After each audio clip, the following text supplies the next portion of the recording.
একটা দুর্ঘটনা একটা মানুষের জীবন বদলে দিতে পারে, কিন্তু তার স্বপ্নকে কি থামিয়ে দিতে পারে? অরুণিমা সিংহের গল্পের উত্তর হচ্ছে না। অরুণিমা সিনহা ছিলেন একজন জাতীয় পর্যায়ের ভলিবল খেলোয়াড়, কিন্তু এক ভয়াবহ ট্রেন দুর্ঘটনায় তার জীবন সম্পূর্ণ বদলে যায়। দুর্ঘটনার ফলে তিনি একটি পা হারান। সেই সময়ে অনেকেই হয়তো ভাবতেন তার জীবনে স্বপ্ন এখানে শেষ, কিন্তু অরুণিমা অন্য কিছু ঠিক করেছিলেন। তিনি সিদ্ধান্ত নিলেন যে পাহাড়কে মানুষ অসম্ভব বলে মনে করে, তিনি সেই পাহাড়ের চূড়ায় উঠবেন। যেমন ভাবা তেমনই কাজ।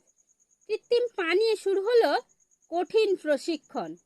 পথ ছিল কষ্টকর, শরীর ক্লান্ত হয়ে পড়ত, কিন্তু তার মন হার মানেনি।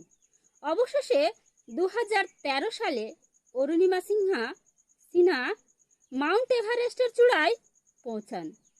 তিনি বিশ্বের প্রথম মহিলা যিনি কৃত্রিম পা নিয়ে এভারেস্ট জয় করেন। ভাবুন তো, যে মানুষটি একদিন দুর্ঘটনার কারণে একটি পা হারিয়েছিলেন, তিনি পরে পৃথিবীর সর্বোচ্চ পর্বতের চূড়ায় দাঁড়িয়েছিলেন। তার জীবন আমাদের শেখায়, শরীরের কোনো সীমাবদ্ধতা তার স্বপ্নের সীমা হতে পারে না।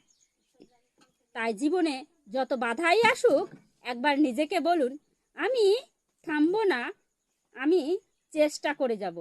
কারণ অসম্ভব শব্দটা অনেক সময় শুধু আমাদের ভয়ের আর একটা নাম। অরুণিমা সিংহের গল্পটা যদি আপনাকে অনুপ্রাণিত করে, তাহলে অবশ্যই কমেন্টে লিখে জানাবেন।